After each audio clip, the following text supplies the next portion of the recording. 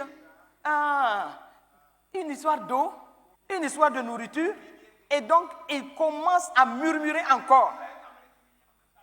Et là, Dieu était quand même fâché.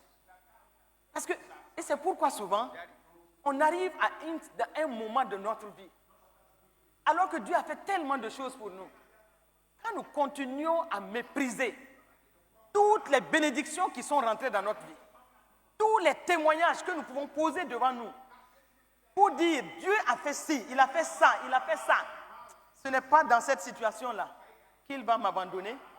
Si tu n'as pas cette attitude et que tu passes ton murmurer, les murmures s'amplifient dans ta vie. Un moment, Dieu se tait. Et c'est ce qui s'est passé. Et mais qu'est-ce qui va se passer? Moïse, il était toujours là. Mais c'était vraiment un homme patient. Il amène cette situation. Puisqu'ils disent, et ils disent, mais au verset 3 de Exode 16, et il dit, mais que ne sommes-nous morts par la main de l'Éternel dans le pays d'Égypte? Quand nous étions assis près des pots de viande, les pots de viande, quand nous mangions du pain à satiété. Donc, regardez, une histoire de besoins quotidiens, de nourriture, de taux, du vrai sarabo et du riz et de la viande. Comparez cela à la grande liberté, la grande bénédiction. Et ils disent, mais parce que tu nous as amenés dans ce désert pour nous faire mourir de faim. Bon, donc, regardez, ici encore, il y aura vraiment des murmures. Mais là encore, nous voyons que Dieu va agir en leur envoyant les cailles, la manne et tout ce qu'il faut.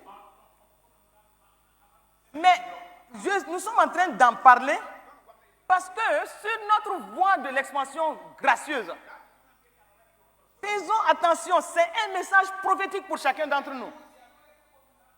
Cette année, c'est notre année du combat spirituel victorieux. Et nous sommes en train de voir que effectivement, nous sommes victorieux. C'est pourquoi, même si certaines situations sont en train de traîner, je vais te dire une chose. La victoire est au bout. Absolument. Absolument. La victoire est au bout. Et tu vas témoigner de cela. Un jour, comme dirait l'autre, tes dents seront au dehors. Parce que tu vas dire, mais vraiment, cette situation m'a fatigué, mais voici, le résultat est là. Dieu ne ment point. Sa parole n'a jamais menti. Maintenant, après toutes ces situations, nous voyons qu'ils n'ont pas changé. Et donc, nous sommes en train de nous exhorter. Quand nous serons en train d'avancer, Dieu nous a montré un chemin. Dieu a préparé un bon terrain pour nous. De belles bénédictions pour nous. Des choses glorieuses pour nous. Et des choses qui vont montrer que ton Dieu n'a jamais menti. C'est l'expansion gracieuse. Et partout on te verra, on saura que Dieu a mis sa bonne main sur toi. Mais donc faisons attention. Parce que le peuple d'Israël, lui, si nous avons pris ce cas, c'est pour dire, regardez, avec tout le merveilleux plan que Dieu avait pour eux, ils ne sont pas rentrés à Canaan. Et le dernier élément qui va faire même que tout va se gâter, c'est quand les espions sont partis et revenir avec un rapport négatif. Qu'est-ce qui a été dit? Écoutez, ils étaient tellement tristes. Ils ont oublié tout le plan de Dieu. Et nous voyons cela dans Nombre 13. À partir du verset 30. Caleb fit taire le peuple qui murmurait contre Moïse. Lui, il a été positif. Montons et emparons-nous du pays. Nous y serons vainqueurs. Mais les autres ont fait le rapport négatif. Et donc, pour résumer, donc, à partir de là, Dieu n'était pas du tout content. Et c'est pourquoi il va dire de tout le rapport négatif qui a été fait, sans penser à tout le merveilleux plan qu'il leur avait donné, Dieu va dire dans Nombre 14, verset 26 à 28, il dit « Jusqu'à quand laisserai-je cette méchante assemblée murmurer contre moi? Que cela ne soit jamais ton cas au nom de Jésus. » Et il dit, j'ai entendu les murmures des enfants d'Israël qui murmuraient contre moi. Et il dit, dis-leur, je suis vivant, dit l'Éternel, je vous ferai ainsi que vous avez parlé à mes oreilles. Donc, tout le mal qu'ils ont dit, Dieu a dit, ok, je ferai exactement ce que vous avez dit. Parce que quand tu prends cela, de bout en bout, nous voyons que Dieu est vraiment lent à la colère et riche en bonté. Donc, à nous aujourd'hui, faisons attention pour que nos bouches ne pêchent pas, pour que nous soyons alignés sur la parole de Dieu et que cela soit vraiment à la gloire de Dieu. Donc, nous voyons que les murmures, les mauvaises paroles nous empêchent d'entrer dans notre destinée, nous empêchent d'entrer dans notre expansion gracieuse. Et c'est pourquoi nous devons prendre ce que nous sommes en train de dire aujourd'hui comme une parole qui doit nous conduire. Attention dans les situations. Ne parle pas trop vite. À la limite, si tu ne peux pas dire de bonnes choses, tais-toi. Si tu n'es pas sûr que ce qui va sortir de ta bouche va arranger une situation, selon ce que la parole de Dieu dit, tais-toi, mon frère. Ferme ta bouche. Sinon, ta langue là va t'amener dans le décor. Nos paroles ont une puissance. Et c'est comme c'est une loi spirituelle. Si tu ne fais pas attention et que tu fais le contraire de ce que tu veux, tu dises le contraire de ce que tu veux, c'est dans ce que tu dis là que tu vas rentrer. Parce que tes paroles vont te localiser et vont accomplir ce que tu es en train de dire. C'est pourquoi faisons beaucoup attention. Et je crois que cela est compris. Moi, je crois que tu dois dire ce matin, oh Seigneur, mets une garde à ma bouche. Si vraiment, je ne suis pas en train de dire de bonnes choses, mets une garde, monte la garde devant ma bouche et que vraiment je ne dise pas des choses qui vont me détruire. Dis cela de tout cœur, mon frère. C'est une prière que tu es en train de faire. Au moment où nous sommes en train de dire cela, dis à Dieu, mon expansion gracieuse doit être une réalité.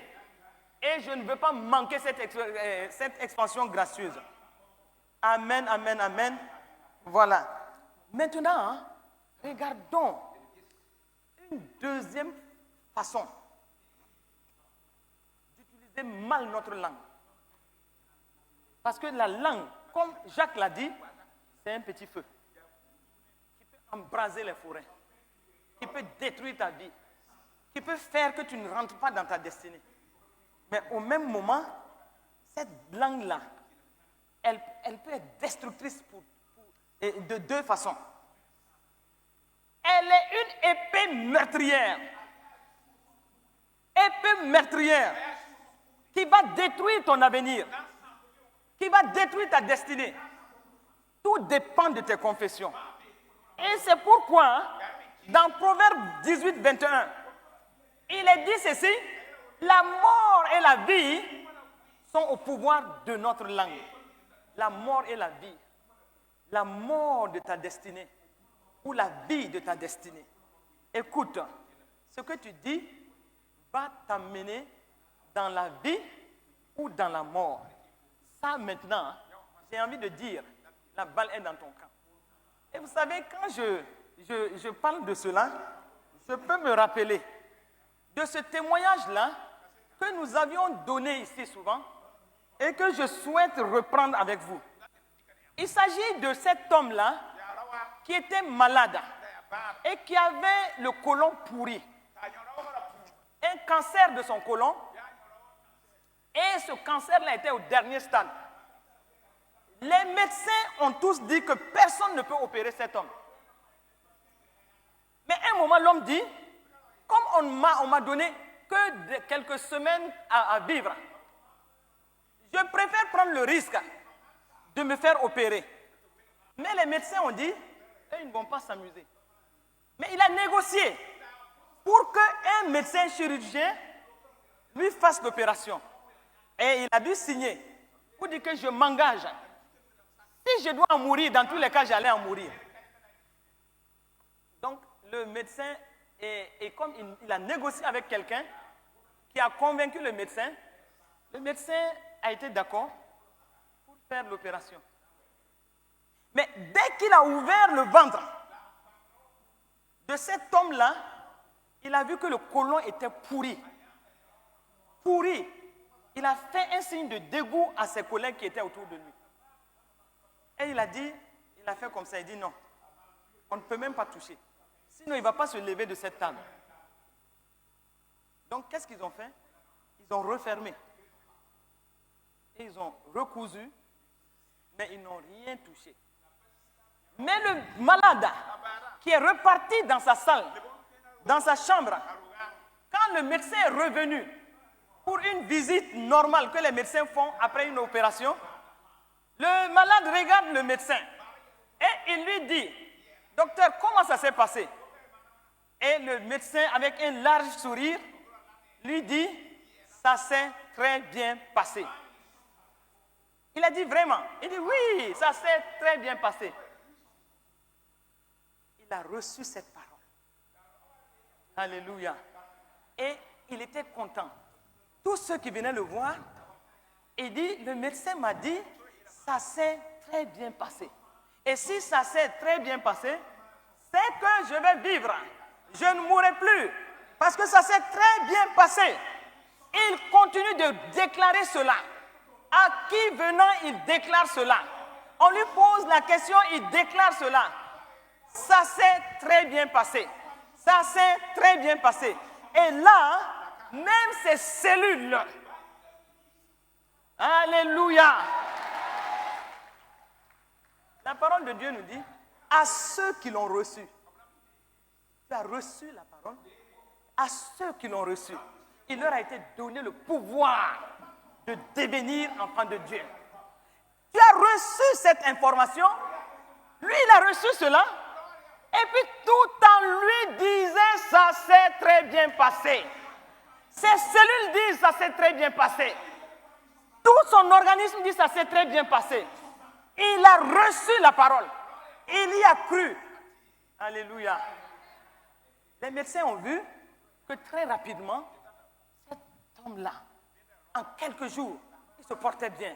Ils ont dit, bon, on est obligé de le libérer. Mais, en eux, le médecin n'avait pas su qu'il a fait une sémence positive dans la vie de cet homme. Et rapidement, on l'a libéré, mais avec l'idée qu'il va aller mourir. 1 mois, 2 mois, 3 mois, 4 mois, 5 mois. Alléluia.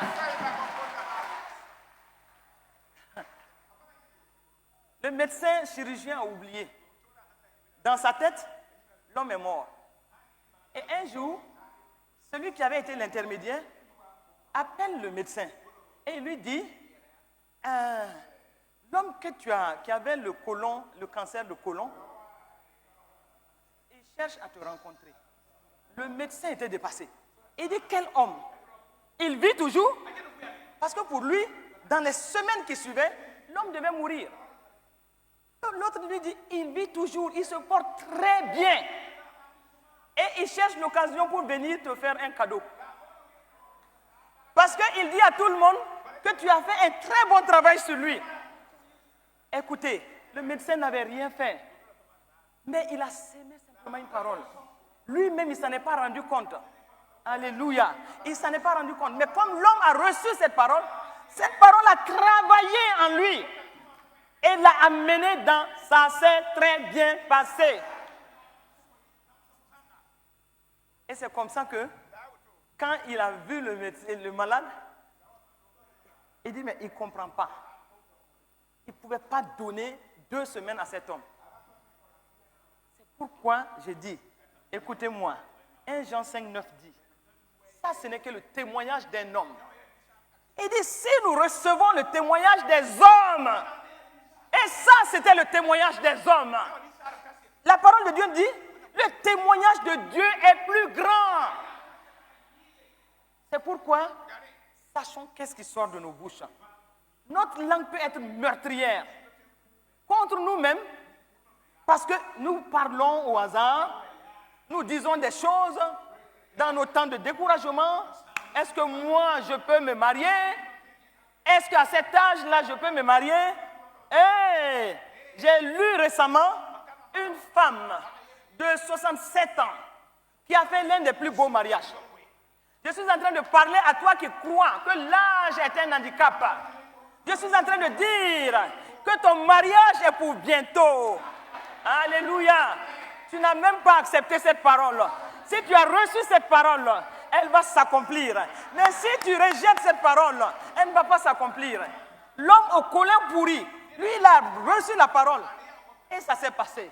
Parce que mon frère, quand tu commences à proclamer, à dire de bonnes choses, écoute, l'atmosphère même est saisie de tes paroles. Et l'atmosphère commence à réaliser ces choses autour de toi. C'est pourquoi tes propres paroles peuvent te limiter, peuvent te bloquer, comme tes propres paroles, tes propres confessions peuvent t'amener loin. Et donc, qu'est-ce que nous confessons à longueur de journée? Il faut qu'on se pose cette question.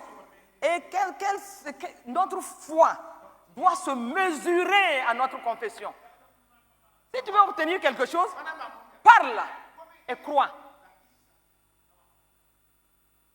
Et crois aussi et continue à parler. Tu verras cela s'accomplir. C'est pourquoi ayons une foi forte. Exerçons notre foi. Et nous devons vivre dans une pensée positive. Nous devons aussi veiller sur nos confessions. Et nous devons posséder ce que nous confessons. Et cela va se passer dans ta vie si tu mets ça en application. Et des confessions positives. Et cela va révolutionner ta vie. Cela va façonner ta vie. Et c'est pourquoi, rappelons toujours, Pierre qui dit, si quelqu'un en effet veut aimer la vie et voir des jours heureux, qu'il préserve sa langue du mal et ses lèvres des paroles trompeuses. Maintenant, notre langue peut aussi être une épée destructrice contre les autres. C'est ce qui s'est passé dans le cas de Jérémie. Les enfants d'Israël et surtout les hommes de Juda et de Jérusalem ont dit, dans Jérémie 18, 18, il dit, venez, venez, venez, venez, complotons contre Jérémie. Non seulement complotons contre lui, à la fin du verset, il est dit, venez, tuons-le avec notre langue. Tuons-le. Qu'est-ce que ça veut dire? On peut tuer les autres avec notre langue. On peut tuer par méchanceté, par jalousie, par envie, par esprit de concurrence. Nos cœurs ne sont pas bien disposés. Nos cœurs ne sont pas dans l'amour. Nos cœurs sont dans la jalousie, dans la méchanceté. Et donc, du trop plein de notre cœur, la bouche va parler. Et ici, la bouche va chercher tout ce qu'il peut faire pour tuer la réputation de l'autre, pour critiquer, diffamer, ternir l'image des autres et amplifier les fausses informations sur les autres. Et quand on fait cela, l'autre aspect, l'autre loi spirituelle, c'est une sémence. C'est une sémence que tu fais. Donc, si tu sèmes dans la diffamation, dans la critique, dans les mauvaises choses, par ta langue, ça va revenir sur toi multiplié. Et c'est pourquoi Luc 6, verset 31, nous dit, ce que vous voulez que les hommes fassent pour vous, faites-le de même pour eux. Si tu veux recevoir de bons témoignages, de bonnes choses, préserve ta langue. De paroles de diffamation, juste pour tuer l'autre. Parce qu'en ce moment-là, tu es en train de tuer l'autre. Et prenons garde. Faisons comme David. David a dit dans le psaume 139, au verset 23 et 24, il dit, sonne mon cœur, ô Dieu, et connais mon cœur. Sonne-moi, ô Dieu, et connais mon cœur. Il dit, éprouve-moi, et connais mes pensées. Regarde si je suis sur une mauvaise voie. Et conduis-moi sur la voie de l'éternité. Faisons attention, mes frères et sœurs. Ne soyons pas des meurtriers contre nos frères. Ne soyons pas des meurtriers contre nos sœurs. Juste par quelque chose qui fonctionne mal en toi. Tu veux détruire par ta langue. Et c'est par les langues que des guerres mondiales se sont passées. Quand on voit certaines situations où la réputation d'un individu est en jeu, c'est qu'il y a un meurtrier en bas. Quelqu'un qui a voulu tuer par la langue. Et c'est pourquoi, une fois de plus, David dit, si tu sonnes mon cœur, si tu connais mes pensées, si tu m'éprouves, mets-moi sur la bonne voie. Mais au même moment, David dit, dans le psaume 141, mets une garde à ma bouche, pour que de ma bouche, certaines mauvaises choses ne sortent pas. Donc, ça, je crois que tu vas prier encore. Tu vas dire, Seigneur, oh, sonne mon cœur, connais-moi, sonne mes pensées, mets-moi sur la bonne voie, et que je ne sois pas en train de détruire mes frères, que je ne sois pas un meurtrier pour tuer mon frère, pour tuer ma soeur. Mets une garde à ma bouche et donne-moi de marcher pour rentrer dans la voie de l'éternité. Amen. Amen, amen, amen. Maintenant, voyons une situation. Et vous savez ce que je vais partager avec vous en ce moment, toutes les fois que je suis devant ce témoignage-là dans la parole de Dieu, je suis attristé. On a parlé de comment la langue peut être une épée destructrice par les diffamations et tout. Mais notre langue peut même causer des morts physiques.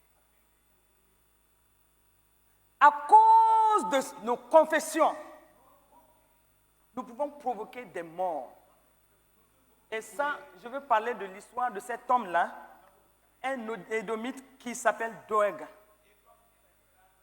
Et la parole de Dieu nous dit qu'il était au service du roi Saül. Il était le chef des bergers de Saül. Et nous voyons l'histoire à partir de 1 Samuel 21 au verset 1. David avait été informé que Jonathan, son fils, David avait été informé par son ami Jonathan que Saül cherchait à le faire mourir. Et David était en fuite. Et il a dit qu'il s'est rendu à Nob. Comme nous le voyons dans 1 Samuel 21, verset 1. Il a dit, David se rendit à Nob, vers le sacrificateur Achimelech. C'était dans sa fuite. Il a couru effrayé, Achimelech a couru effrayé devant David. Et il lui dit, pourquoi es-tu seul? Et n'y a-t-il personne avec toi? Donc c'est à partir de là que David va engager des échanges avec lui. Mais qu'est-ce que David a fait? Il a demandé du pain. Il a demandé au sacrificateur du pain. Et après les échanges, le sacrificateur va lui donner du pain. Et après avoir reçu le pain, David demande au sacrificateur une épée. Et le sacrificateur lui dit, il n'y a pas d'autre épée que celle avec laquelle tu avais tué Goliath. Et donc, qu'est-ce qui va se passer? David a pris l'épée et il a continué sa fuite. Mais un passage nous dit, dans 1 Samuel 21, au moment où les échanges se passaient, et quand nous regardons, nous allons voir que David et le sacrificateur Achimélec n'ont rien dit d'autre que cette affaire de pain et l'épée. Et David, quand il a reçu cela, il a continué sa fuite. Ni plus ni moins. Et maintenant, au verset 7 de 1 Samuel 21, il est dit quelque chose. Là, ce même jour, un homme d'entre les serviteurs de Saül se trouvait enfermé devant l'Éternel. C'était un Édomite nommé Doeg, chef des bergers de Saül. Pourquoi cette notification? Parce que Doeg va faire quelque chose qu'il ne faut pas. Il a suivi les échanges. Il n'y a rien eu d'autre que cette affaire de pain et cette affaire d'épée. Et David a continué son chemin. Et on mentionne qu'au moment où ça se passait, Doeg était là. Il était là, il a vu ce qui se passait. Il a même entendu ce qui se disait. Et donc, nous allons voir plus tard, dans 1 Samuel 22, à partir du verset 7 et 8, nous allons voir que Saül, un moment, était en train de s'inquiéter de ce qu'il n'avait pas les nouvelles de David. Et il se demandait si ces gens n'étaient pas en connivence avec David. Parce qu'il ne comprenait pas qu'ils ne voyaient pas David. Mais David était dans sa fuite. Mais au même moment, regardez dans 1 Samuel 22, à partir du verset 9, il est dit ceci: Doeg, l'Édomite, qui se trouvait aussi parmi les serviteurs de Saül, répondit, écoutez bien, j'ai vu le fils d'Isaïe, c'est-à-dire David, venir à Nob, auprès d'Achimélec, fils d'Achitoub. Le verset 10 dit, Achimélec a consulté pour lui.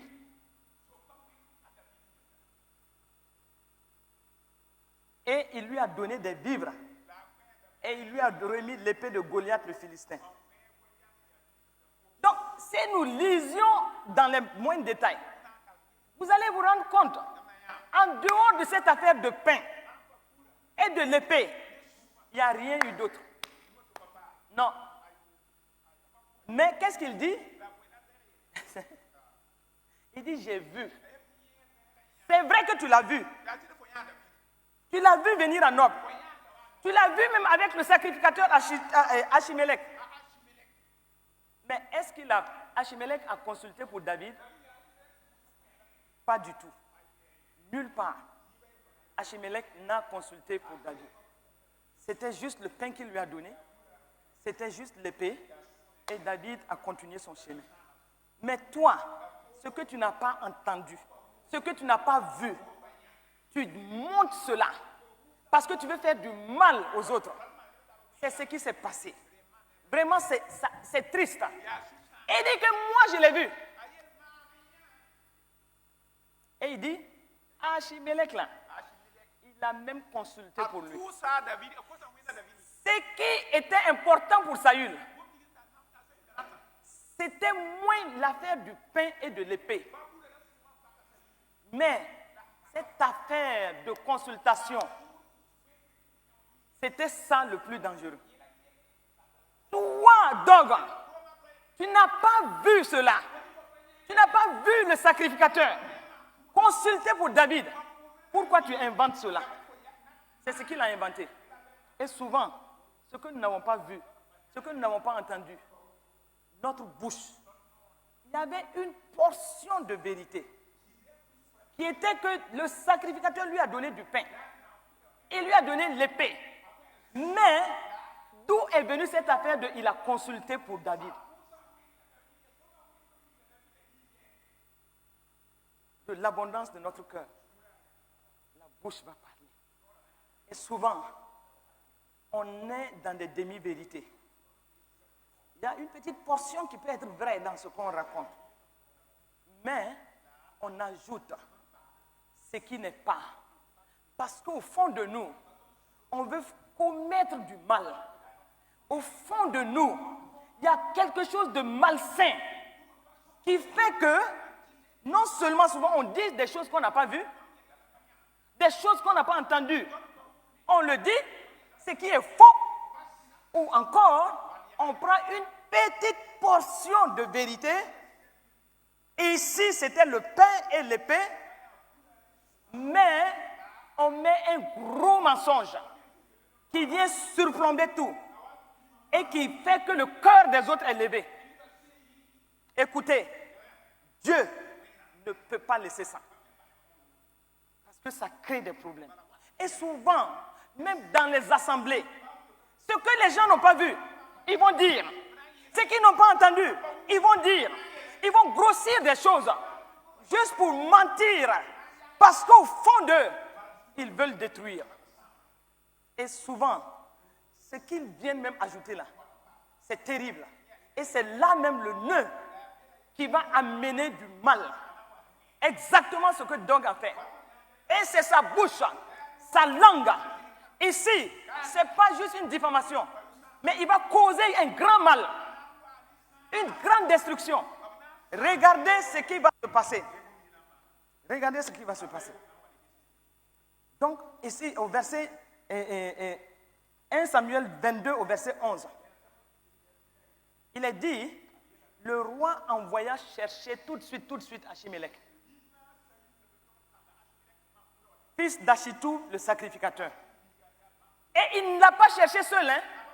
Il dit qu'il vienne, lui et toute la maison de son père. Est-ce que vous voyez? Toute la maison de son père. Les sacrificateurs qui étaient à Nob. Donc tout ce monde-là, pas seulement Achimélec, il y avait toute sa maison et tous les autres sacrificateurs. Il devait se rendre chez le roi. Et au verset 12, Saül dit, écoute, fils d'Achitoub. Et il lui répondit, me voici mon Seigneur. Et au verset 13, Saül lui dit, pourquoi avez-vous conspiré contre moi, toi et le fils d'Isaïe? Parce que si on dit qu'il l'a consulté pour lui, donc pour Saül, ils sont en train de conspirer. Et il dit, pourquoi vous avez conspiré contre moi? Pourquoi lui as-tu donné du pain et une épée? Ce qui était vrai. Mais il ajoute, et as-tu consulté Dieu pour lui? Pourquoi as-tu consulté Dieu pour lui? Afin qu'il s'élève contre moi et me dressa des embûches, comme il le fait aujourd'hui. Regardez. Donc ici, il y a un mensonge grossier qui va amener des problèmes. Et donc, pour raccourcir, le verset 16 nous dit, le roi dit, tu mourras, Achimélec, tu vas mourir. Pas toi seulement, toi, toute la maison de ton père. Et le roi, au verset 17, le roi dit aux coureurs qui se tenaient près de lui, tournez-vous, mettez à mort les sacrificateurs de l'Éternel, car ils sont d'accord avec David. Ils ont bien su qu'il s'enfuyait et ils ne m'ont point averti. Mais maintenant, regardez, qu'est-ce que les sacrificateurs, les serviteurs vont faire? Mais les serviteurs du roi ne voulurent pas avancer la main pour frapper les sacrificateurs de l'Éternel.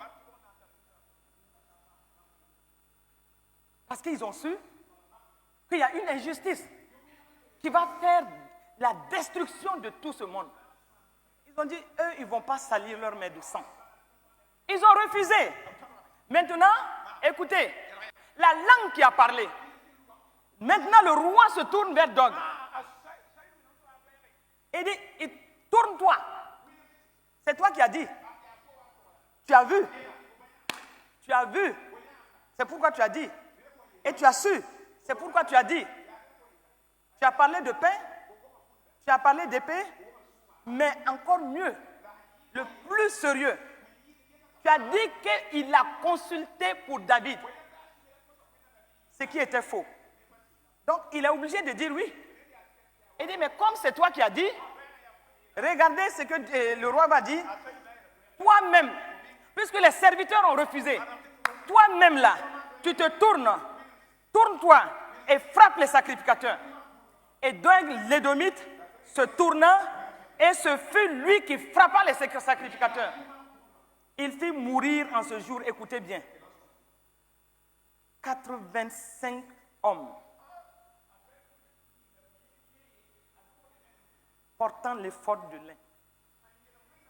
85 sacrificateurs qui vont perdre la vie à cause de la langue d'un méchant. À cause de la langue d'un méchant.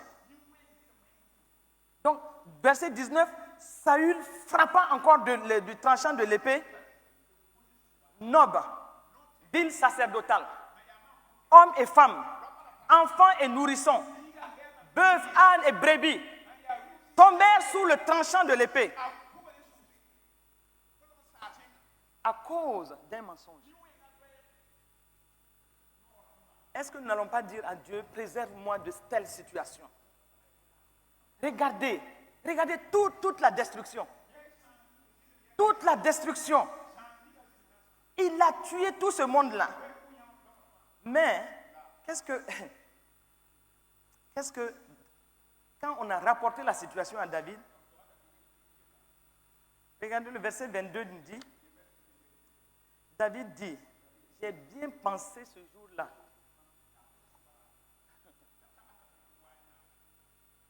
Ce jour-là même, j'ai bien pensé que Doeg, l'Édomite, se trouvant là, ne manquerait d'informer Saül. Est-ce que vous voyez? Donc, quand David avait vu Doeg là, il savait que c'était le Mounafika qui était là.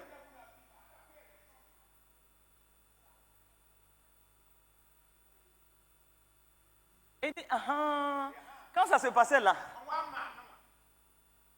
ce gars-là était là. Ce n'est personne d'autre. C'est lui. Et c'était effectivement lui. Donc souvent, quand tu fais de telles choses, que tu le veuilles ou non, on ne va même pas te dire, hein, mais on te reconnaît. Quand on te voit venir, tout le monde se tait. Ou bien les gens changent de sujet. Parce que tu es le mounafika professionnel qui crée des destructions. Regardez les destructions massives. Dis au Seigneur ce matin, Seigneur, je ne sais pas jusqu'où mes paroles peuvent aller. Aide-moi, aide-moi, aide-moi. Aide-moi, aide-moi, aide-moi. À ne pas détruire mes frères ou mes sœurs par des choses que je ne connais pas et que je dis. Préserve-moi des mensonges. Des mensonges qui peuvent détruire des vies. Et écoutez, on voit cela dans les milieux politiques. Mais qu'on ne voit pas cela au milieu des enfants de Dieu. Amen. Et c'est pourquoi on va voir David se lamenter à cause de cette situation dans le psaume 52. Et moi, j'ai pris la version du français courant où il est dit à partir du verset 3, toi, le héros, tu crois que tu as gagné. Pourquoi te vanter de la méchanceté? C'est tous les jours que Dieu est bon. Au verset 4, il dit, tu combines tes mauvais coups. Ta langue est aussi tranchante qu'un rasoir. Tu fabriques de la calomnie. Et souvent, on fabrique de la calomnie. La langue meurtrière. Et il ajoute, tu aimes tout gâcher. Tu aimes tout gâcher. Par tes paroles. Tout ce que tu dis est truqué. Tout ce que tu dis est truqué. Et il y a des gens qui sont spécialistes de ça. Mais, moi je crois que Dieu nous a guéris après ce qu'on a vécu dans la clinique de foi. Le verset 7, il dit, eh bien, Dieu te démolira pour toujours. Il t'emportera. Il t'enlèvera de chez toi et t'arrachera de la terre où nous vivons. Tellement c'était difficile pour David d'accepter cela. C'est pourquoi, frères et sœurs, Jésus va dire, dans Matthieu 12, au verset 36 et 37, il dit, je vous dis, le dis, au jour du jugement, les hommes rendront compte de toute parole vaine qu'ils auront proférée, car par tes paroles, tu seras justifié et par tes paroles, tu seras condamné. Au jour du jugement, ces choses vont revenir. Que Dieu nous préserve. Et c'est pourquoi le sage va nous dire, dans Proverbe 21 au verset 23, le sage va dire, celui qui veille sur sa bouche et sur sa langue préserve son âme des angoisses. C'est Proverbe 21 au verset 23. Et c'est pourquoi en allant à la fin, j'ai envie simplement de dire, si notre langue est capable de faire tant de mal, est un feu dévorant, est un feu qui peut détruire les gens, elle peut aussi faire beaucoup de bonnes choses. Beaucoup de bonnes choses. C'est pourquoi Dieu nous a dit dans Ésaïe 50 au verset 4 qu'il nous a donné une langue exercée. Il nous a donné une langue exercée. Et cette langue exercée-là doit nous aider à faire de bonnes choses, à accomplir de bonnes choses, pour que nous puissions soutenir par la parole celui qui est abattu. Et qu'il éveille chaque matin. Il éveille mon oreille, puisque nous puissions éveiller l'oreille de Dieu pour qu'il nous écoute par rapport à de bonnes choses. Et en plus, Dieu nous dit, dans Luc 21, au verset 15, il dit qu'il nous a donné, j'aime beaucoup ce verset, il nous a donné une langue et une bouche et une sagesse à laquelle tous nos adversaires ne pourront résister ou contredire. Donc si nous avons cela, devant nos circonstances, est-ce que nous n'allons pas parler? Là nous parlons pour nous libérer de nos Goliaths. Nous parlons pour nous libérer de nos circonstances difficiles. Nous devons parler parce que nous sommes plus que vainqueurs. Nous devons parler devant les situations et nous devons dire des choses qui nous amènent dans une liberté d'enfants de Dieu. Les montagnes sont souvent devant nous. Les tempêtes sont souvent devant nous.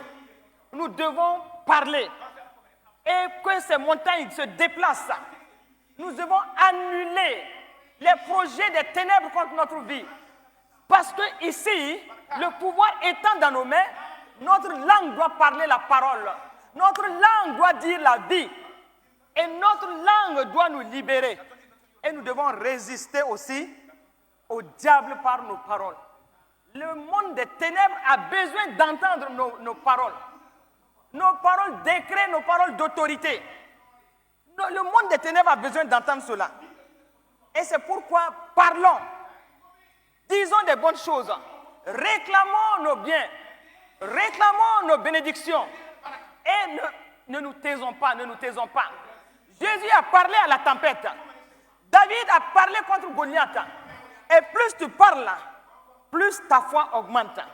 Plus ta foi augmente, tu vois les choses s'imposer à toi. Les choses s'accomplissent dans ta vie.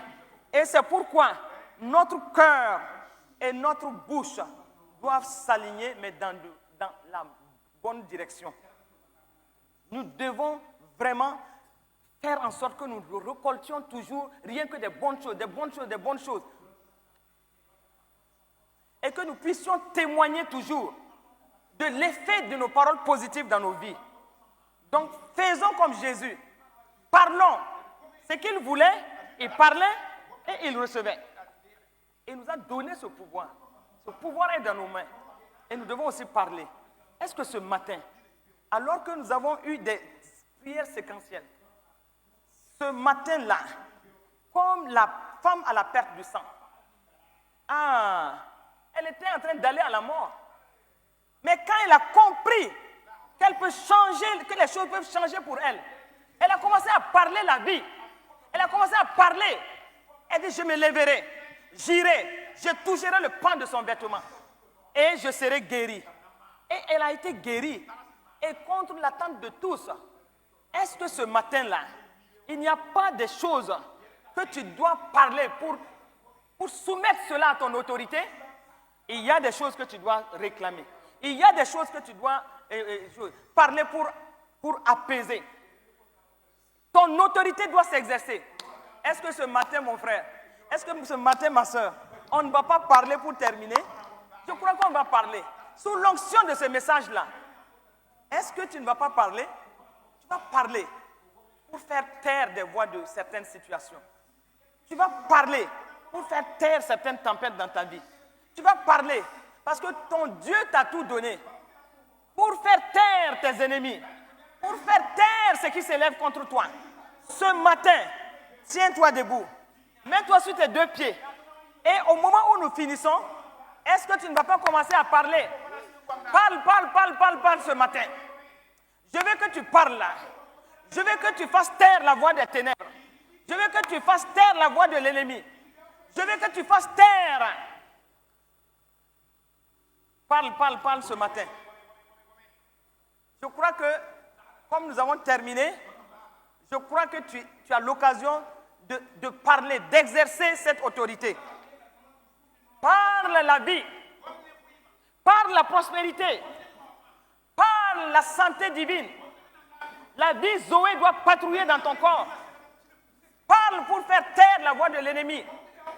Parle encore. Je crois que tu as des choses à réclamer ce matin. Tu as des choses à réclamer. Parle. Que tes confessions te fassent rentrer dans la bénédiction. Que tes confessions imposent silence à l'ennemi.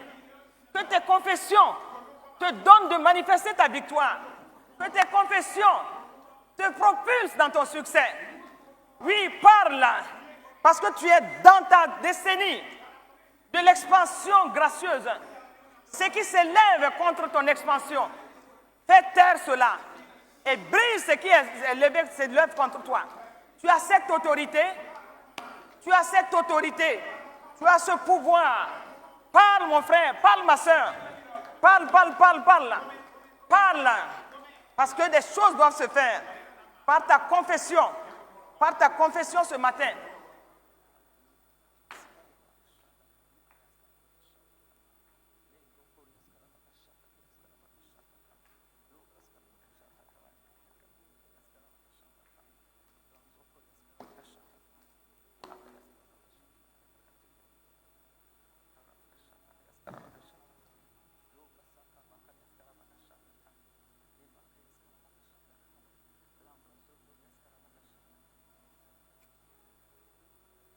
Tu dois sortir ce matin avec la conviction que ta parole a agi dans l'un ou l'autre domaine.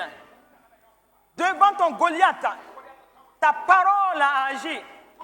Devant tes circonstances, ta parole a agi.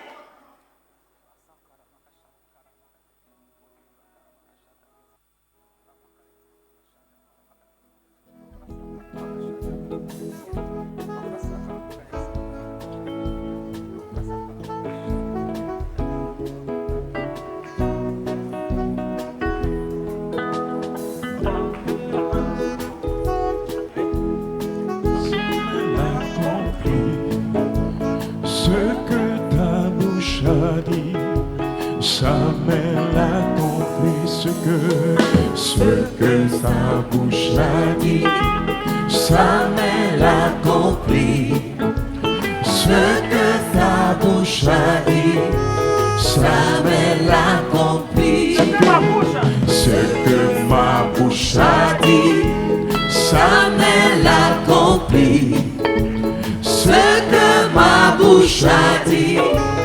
Samuel accomplit ce que ma bouche a dit. Samuel accomplit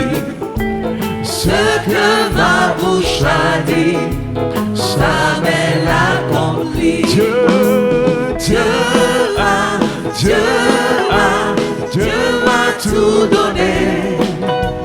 Dieu m'a tout donné. Car il est fidèle. Dieu m'a tout donné. Dieu m'a tout donné. Car il est fidèle. Dieu m'a tout donné. Dieu m'a tout donné. Car il est fidèle. Car il est Dieu m'a fidèle. tout donné. Dieu m'a tout donné. Dieu m'a tout donné. Car il est fidèle. Écoute. Je dis, ce que tu as réclamé, ce que tu as dit, puisque tu n'as pas pris à la légère cette parole et que tu as parlé, il te sera fait selon ce que tu as dit. Et c'est pourquoi je scelle cela au nom de Jésus-Christ. Va avec ton miracle et continue à rendre grâce à Dieu au nom de Jésus. Amen. Dieu m'a tout donné. Dieu m'a tout donné. Car il est.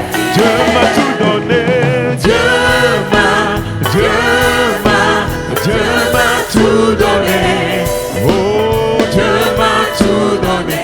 Car il est. Oui, dernière fois, Dieu m'a tout donné. Dieu m'a tout donné. Dieu m'a tout donné. Car il est fidèle. Alléluia. Alléluia. Est-ce que tu peux encore acclamer le Seigneur? Oh, le Seigneur qui t'a parlé ce matin. Il t'a parlé, il m'a parlé ce matin. Oh, waouh, quelle grâce. La puissance de mes paroles. La puissance